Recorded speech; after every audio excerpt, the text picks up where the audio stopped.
What's up, guys? It's your host, Taylor, and thanks for tuning in to another episode of Dirty Napkins. Today, we'll be interviewing G.I. Jane at her restaurant, Mind, Body, and Soul Food. So grab your knife and your fork, and let's go get some napkins dirty.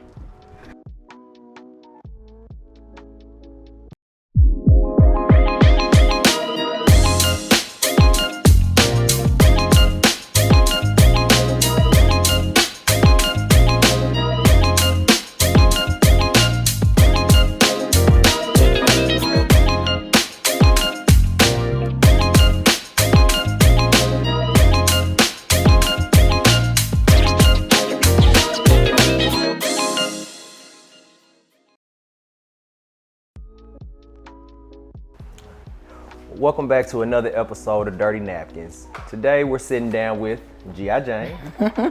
Thank you for having me. I'm great. How are you? I'm doing pretty good. I cannot complain. I can't complain. When I walked in, the food was smelling really good. I know, right? Good. Yeah, that's that meal prep food. It smells real good. You said you cooked like how many meals over there? 65 meals. Working the on kid the is weekend. tired. Working on the weekend. Like usual. Exactly. I got you. Well, I guess just to kind of start off for us all to learn a little bit about you, where are you from? Let's start there. Okay, so born in Germany. My parents were military. Okay. Yep. So I have dual citizenship. So, you know, if anything pop off, I'm going to be like, peace out. Okay, we're going to make over there. Exactly, okay? So, born there, we moved to North Dakota, and then we settled here in Jackson. Okay. Early 90s, my dad wanted to be close to his mom, so we retired here. So your lineage is a lot from exactly. Jackson? Yeah, we're from Newton, Canton, Forest, all over. Okay. Mom is from Canton, dad's from like Newton and Forest. Okay. Yeah. So Germany, North Dakota, what, like Minot, North Dakota, somewhere in that area? Don't let me lie to you. Dad was Air Force, but Germany is Zweibrücken. So that's why I was veteran myself. So really? Okay. Tell him I said thank you for his service. Yeah. What branch? Air Force. Okay. Yep, he was Air Force as well. Good. I was supposed to go Air Force, but I ain't like people telling me what to do. Really? Yeah, no. I did 3 years ROTC and I was like, peace out. And now you tell people what to do. Basically. You work people How out. ironic. Yeah. So let's jump into that a little bit, right? Yeah. So we'll get more into like your entrepreneurial ventures, but let's start with your fitness journey. How did that happen? Like, how did you get into fitness? Yeah. So basically, I went through abuse. I was raped at 14. Yep. Went through domestic violence at 18. So I had a whole lot of anger. So I was already working out, in high school. The guys used to tease me, call me Miss Powerhouse. It was crazy. I ran track, I played basketball. Then went to college, did weightlifting. And then after that, I just got tired of the guys being like, oh, you so muscular. So kind of backed off. But like I said, I did ROTC. Okay. Moved back home after I had my daughter. And I was going through postpartum depression. So my dad was like really trying to get me out the house. And you know how military men are. They not for the women being all big and stuff. So my dad was like, you're not finna get fat. I'm finna get you a membership at the gym. So initially it started out as Pilates. I would just kind of go 1 hour out of the day. Okay. But I got bored with that. I was like, this is cute and all, but I started craving the iron again. So he got me a membership at the old Powerhouse, Quest. Okay. And it initially just started out as, one, I wanted to look good naked. Okay, that's all women do. I got you. And then two, I wanted to prove him wrong because he felt like I was just going to waste his money. He was like, you're just gonna waste my money. And I was like, oh, okay then, because I am moved by that. You tell me what I'm not gonna do, I'm gonna do it. So times 10. Oh yeah, I was at the gym 7 days a week for like 2 and 3 hours. So speaking of motivation, I saw when I did some research on you. You competed in Miss International. Like what exactly? What is that like? So they started that where they allowed us to go to a pro show because normally you have to get your pro card at a national level show. Okay. But women's bodybuilding was getting too big. Women were starting to look like men. Okay. They was like, we need to chop it down. So they opened up the Chicago Pro Show and called it Miss International. And the year that I went was the first year that they did that. So it was a great time to go because they were looking for a smaller look, and I had always been told that I was keeping that smaller look for women's bodybuilding. So like I just kind of envisioned that I was already gonna get that pro card. Like I was seeing it, hearing it. Yeah, I knew it. I was like, I'm just going to get my trophy. So do you still compete at all? Or? I took this year off, of course, to open up Mind, Body, and Soul Foodz, the eatery. But next year, yeah, it's going down because now they've added us back to the Olympia. Because the year that I started competing, we were taken out of the Olympia. Because like I said. And what is that, the Olympia? The Olympia, it's in Vegas. So that's like the Super Bowl for us. Oh, for weightlifting? Oh, yes. Okay. Yeah. Okay. So the women had just, like I said, got too big. So back in 2014, after Ira, she had won like 100 years. And they was like, look. 100 years. Yeah, Okay. she was like, let me just compete one more time. And then after that, y'all can retire it. So they did in 2014 retire it. So now that it's back, that's always been my dream to go to the Olympia. Okay. Yeah. Okay. So I'm like, I gotta do it. What kind of preparation goes into? Is it a lot? And I asked that question because when we were talking before we started recording, you said you don't get to work out nearly as much as you used to. So what? Yeah. How are you gonna kind of juggle all of that? I don't know. Okay. I ain't made it that far because you really got to be selfish. So I'm really just manifesting me a whole team, you know. Okay. I talk to my trainers, to my manager at the gym. I'm like, listen, we need a whole team of people. I need an assistant. I need a maid. Like, so you have a trainer? Yeah. Like, okay. I can't think for myself because we're like depriving ourselves of all these carbs and you just got to, like when I went out for my pro card, I was doing 4 and 5 hours of cardio. Waking up at 3 a.m. and going to the gym, doing the Stairmaster for about 2 hours. Wow. Then I would work out, then I would go and eat, and then I would go to the Baptist and swim for an hour. I would get in the sauna for an hour. Later on in the evening, I would do an hour of jump rope in my garage. And what is all of this for? This was for my pro card. Okay. So we basically tear our bodies down. That's basically kind of why, wrong. This is why I got this tattoo. Like the Terminator, it's like we tear our bodies down. Like we shred down. Thank you. Down to nothing. Okay. For 2 minutes on stage. 2 minutes. Yeah. We go like 4 or 5 months of depriving ourselves for 2 minutes on stage. So it's a crazy lifestyle, but when you see yourself all chiseled and those abs are popping and I mean, it's nothing that can compare. Yeah, it's all worth it. It's a good feeling, right? Oh yeah. And I think it's interesting that although you've kind of only been doing this professionally for however long, but when you were telling us your story, you've been working out for a long time. Yeah, right? Yeah. So, it's in my DNA. Like that was just always something that, like I said, I had a lot of anger, and I needed a way to get that anger out. So in college, I was punching holes in walls, but after I had my daughter, I was like, you can't keep doing it. No. I don't need to scoot away from it. No. I mean, I was like hardcore, like pulling my gun out. It was a bad situation, yeah. Like pulling your gun out. Yeah, get to drinking and be like, hey, what happened? Okay. Yeah, it was bad, but the Lord delivered me. Okay. Well, good. I mean, pulling the strap out and punching holes. Yeah, it was bad. Like I said, with having gone through what I went through, and in the Black community, we don't talk about sexual assault. We don't talk about domestic violence like that. Yeah. It's really hush hush. But with me going to college and going to counseling, my counselor had me to talk about it. And then with working out, it was a way for me to just get that anger out. That's healthy though. Yeah. Healthy. And I think I appreciate you being vulnerable with us and telling us that because I think a lot of people don't talk about that. They kind of sweep it under the rug and they keep that anger inside. So we appreciate it. Yes. Look, I couldn't keep that anger. Like I think I can definitely say having my daughter, it changed the game. I was like, okay. That's kind of where it started to shift. Oh yeah, the light bulb went off. It was like, all right, gotta get it together because I was having fun. I had just pledged. Sure. I was traveling. What are you? Stop playing. Is that how you asked that question? Stop playing. I am a member of the illustrious Delta Sigma Theta Sorority Incorporated. I got you. Okay. I got you. You gotta say it like that. That's how you gotta say it. I think I guess that's how you saying it. But well, let's kind of shift gears a little bit. So let's talk about more. You said something around just like women, right? So more specifically, Black women, right? What is that dynamic like of being an entrepreneur as a Black woman? I'd like to hear you talk about that if you Wow, yeah. It's a whole different class, in itself because like take the eatery for example. Not only were we trying to get open in the middle of a pandemic, but with me being a Black female and having to deal with the contractors, it was always this idea of like this was a small project, like we're doing you a favor or like your business. Yeah, that's how it was treated. Yes, it was like you need to just get out of your lease, and this is going to be easily $100,000 project. And I was like, I was like boo boo the food. Like, I got a daddy, I got a mentor, I got a husband. Like, nah, we not. Sure. Are you serious? So it was just always this, trying to throw out these large numbers. And put a cap on your dream. Yeah, it was a lot of men just kind of basically making it seem like what I was trying to do in here was gonna cost a lot of money.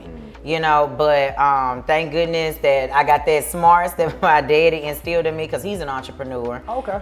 So I was able to really hear what they were saying and be like, no. And then I would always call my mentor. I'm really thankful for my mentor, Willie, because he gave me this opportunity to be here, but I could always pick up the phone and call him and say, hey, what do you think about this price? What do you think about that price? So, but not even just with that, just people taking you serious, women in business, you don't take me serious. And that's a shame. Even with down to getting my permit, the guy gave me the runaround. You don't want to pick up the phone. It took us a whole month just to get the permit, and we, region's right down the street, but it took a whole month.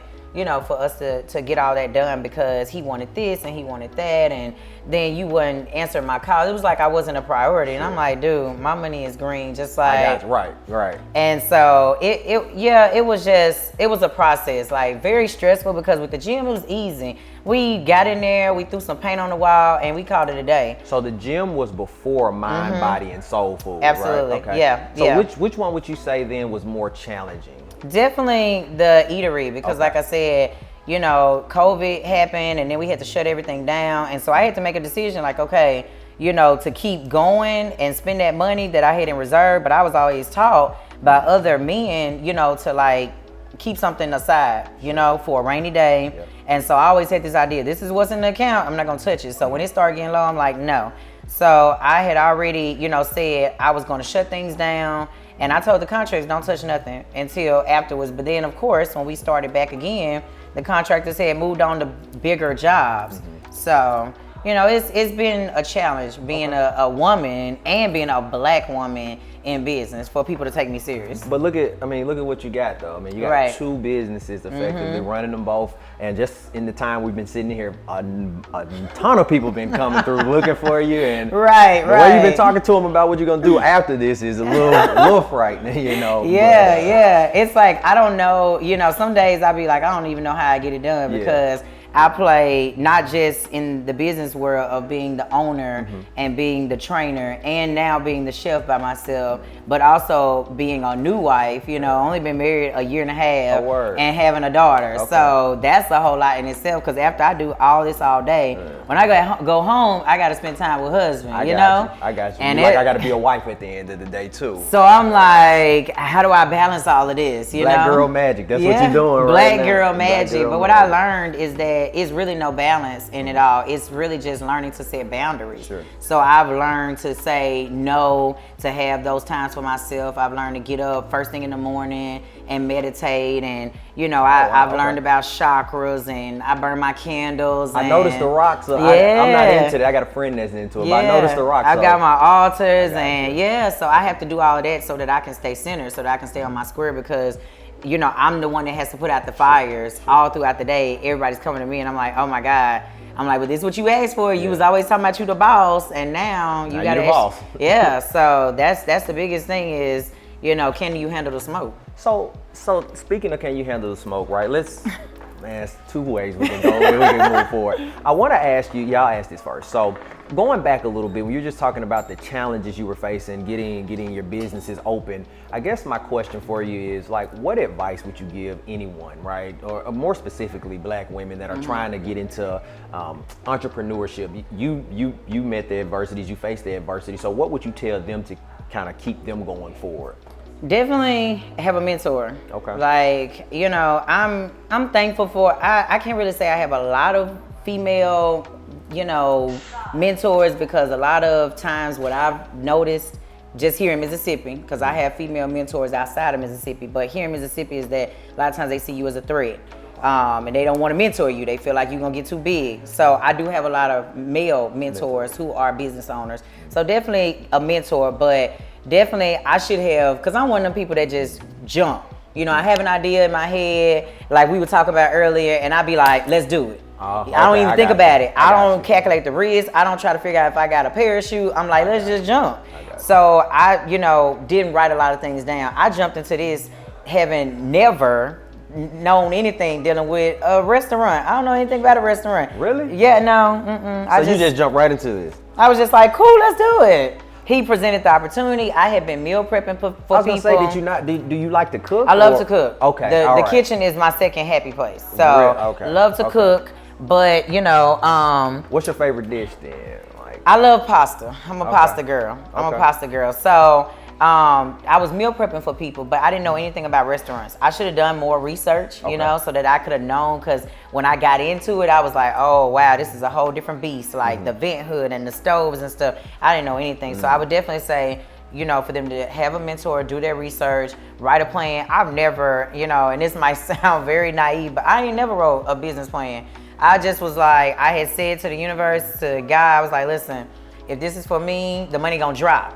Yeah. And then 2 days later, lady called back and was like, we're depositing the money. I was like, okay. Worked out for that. Was easy. And then I just jumped, but I didn't have a business plan. So now I'm learning the ins and outs of profit and loss and growth and net. How to run a business. Basically. I got you. Because the gym was easy. It was like, okay, run some payments, train the clients, well, man, thank you, ma'am. But now I'm learning about waste and inventory and just things I had no idea about. So definitely to do your research and to write the plan, and to just, know where you're going. If you know where you're going, when you get out there, you just won't be lost. Because I feel like I bought a lot of sense. Sure. So, but sometimes you got to buy the sense for other people. So those things were a good experience for me now to help other people.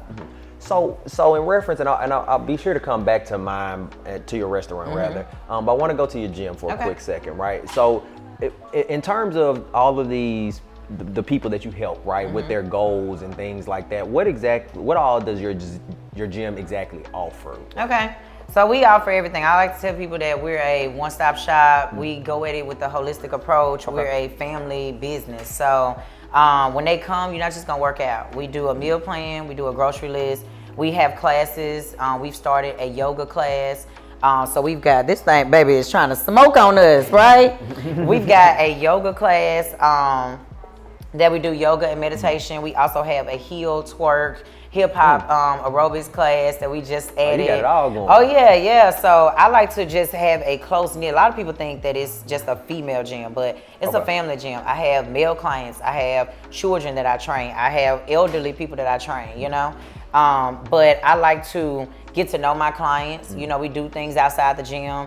Back when outside was open, we would do the different marathons. We did the breast cancer walk. We did the diabetes. We did, a lot of different things in the community. We got clothes together for people when my apartment complex, some people behind me, their place burned down. So we do a lot of, it's not just a gym, because a lot of times when people come into their fitness journey, they come by themselves. They don't have anybody that's on that same goal. And people be like, oh girl, you look good how you are. What you doing, dude? It's hibernation season. Go on, keep that little belly or whatever. Yeah. And so you have these people in your ear, but what I offer at G.I. Jane Studio X is where you can have a family, a sisterhood, a brotherhood of people that are headed in the same direction to keep you on track.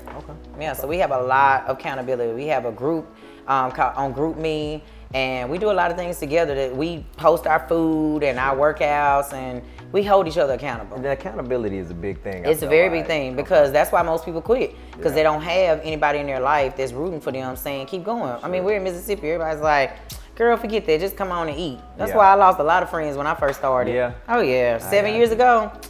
They was like, oh, Tasha don't eat that, so we ain't calling her. Like, I hear people say that. Really? You don't eat that no more, so that's why we don't call you to go out to hang out anymore. It's like, well, I could come out and drink some water. Like, I can do other things. I love to hang out. I'm an extrovert, but I lost a lot of friends, so. Well, and to tie back to your restaurant, right? So we talked a little bit about it. So what all does the restaurant serve? Like what, obviously when I say serve, you don't have to run down the whole menu to me. Right. But just kind of talk to us a little bit about it. So we're healthy soul food. We're showing Mississippi,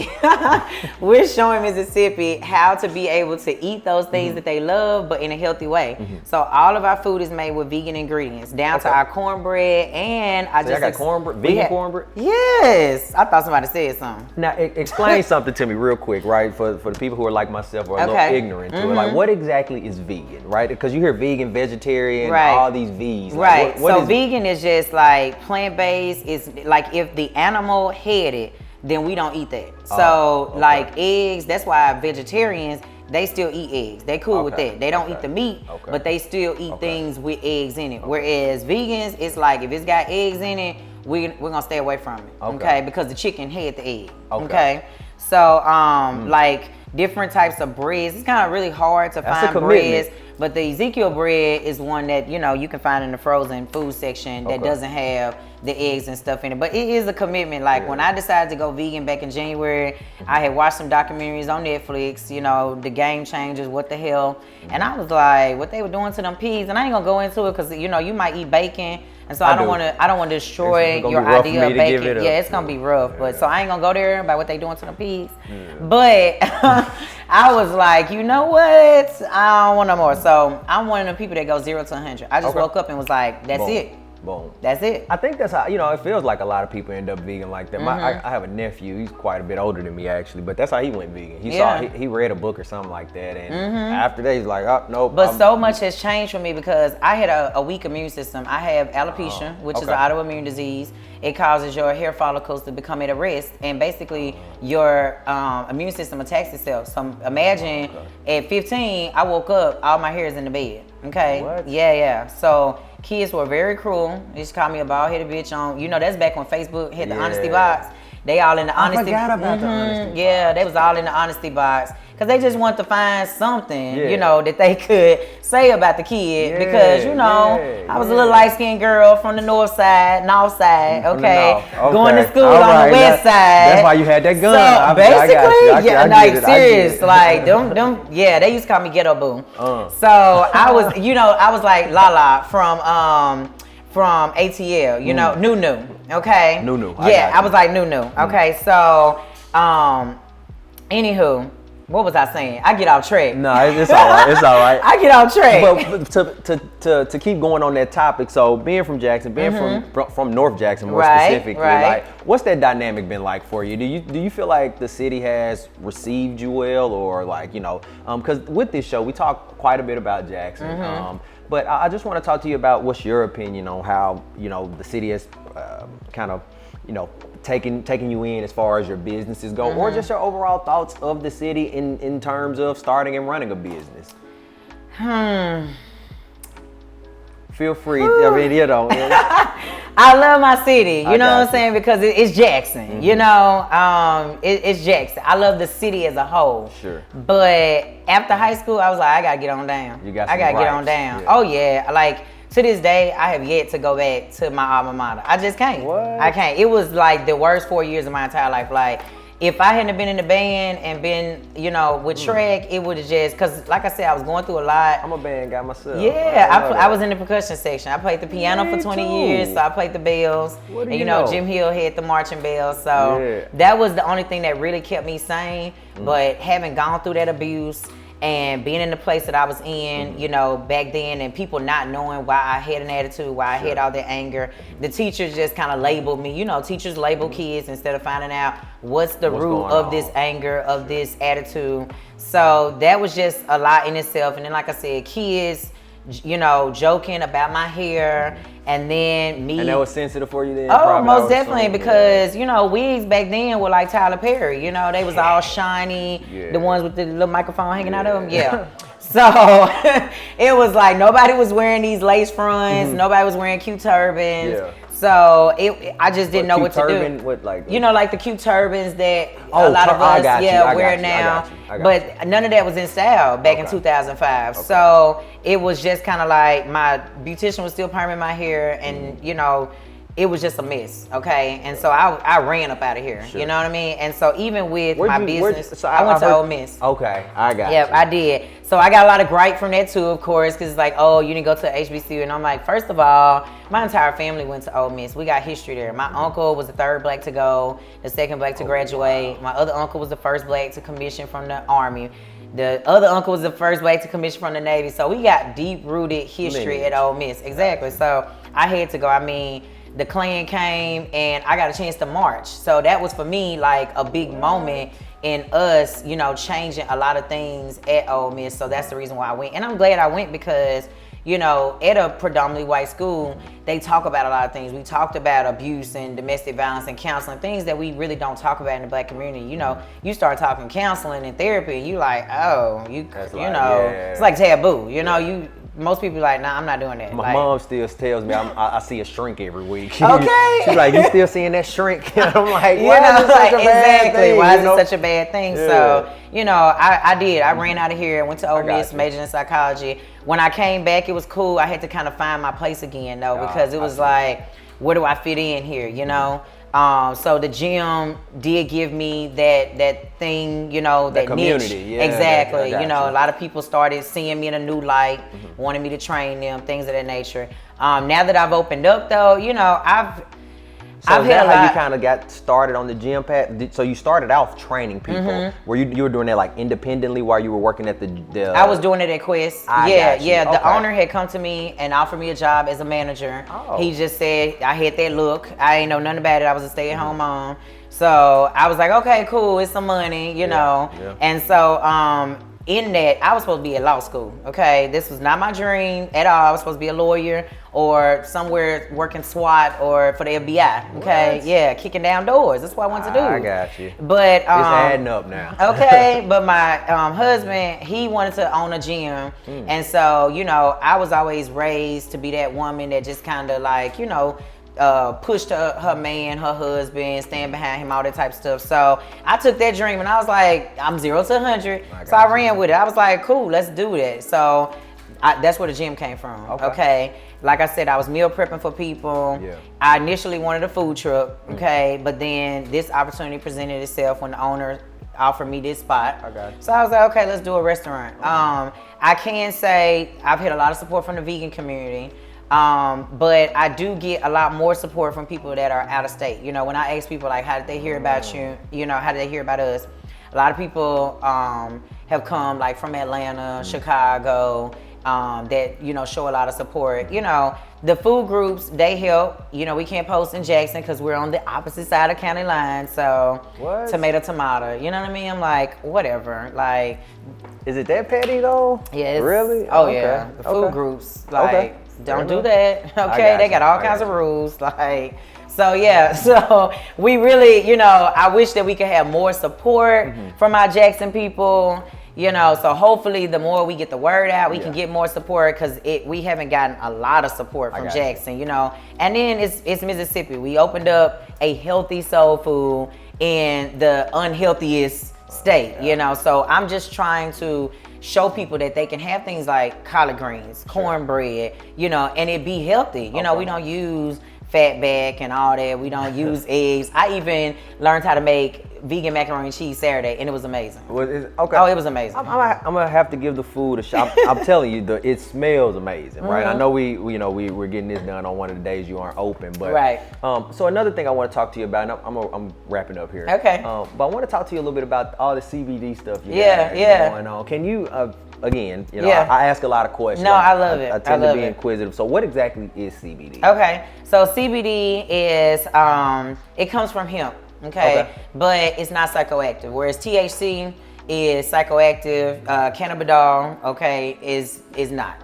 All right. So basically, we all have an endocannabinoid system, okay, and it's got these like receptors. You gotta slow me down real quick. All right. So I know you like what? Like, okay, let's go back to psychoactive. Okay. What exactly? So is that? psychoactive means it's gonna get you high. Okay. Right. Gotcha. Whereas CBD calms the whole body. Okay. So endocannabinoid system, receptors, all right, and we naturally produce CBD anyway. Okay. Really? But sometimes those levels get low. Okay. So when you put it back in, those receptors, they grab a hold to it, they put your body in homeostasis, meaning it helps your body to heal itself and do what it's naturally supposed to do.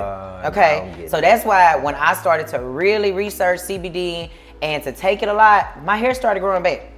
Really? Yes, because I have an autoimmune disease. I mean, think about it, even with THC. THC, medical marijuana, they using that for people with, you know, what is it, epilepsy and headaches, migraines, and seizures and things of that nature. So it's the same way with CBD. So when I started to research it, because I was having chronic migraines, because I had alopecia, and because I had a history of anxiety and depression, I started to see, okay, CBD is helping with my insomnia, because I be up at night thinking of a master plan. So that's where the gummies come into 0 to 100. Okay, so that's where the gummies come into play. You know, the gummies help you to sleep better at night. The gummies help you to calm down. So I got road rage, all of that. So I be driving, people cut me off in traffic. I pop a gummy, I be like, it's above me now. Okay, and so this just relax. And I'm sorry, just grabbing stuff. No, that's cool. That's cool. So this just relaxes you, gives you. That's what I got off in this hookah. This is CBD in the hookah. Yeah, I was gonna say. Oh, I got the pre-rolls. It's like what you want. Like the pre-rolls are my best sellers. Okay. The pre-rolls are my best sellers. People come in, they over here. Let me see. And is this like sage down here? Yeah, that's sage and palo. Looking for some sage. Oh yeah, I've got the Oh yeah, you got it all hooked up. I'm gonna have to buy me some stuff before I get up out of here. You know. So those are your pre-rolls, okay? And I don't do this.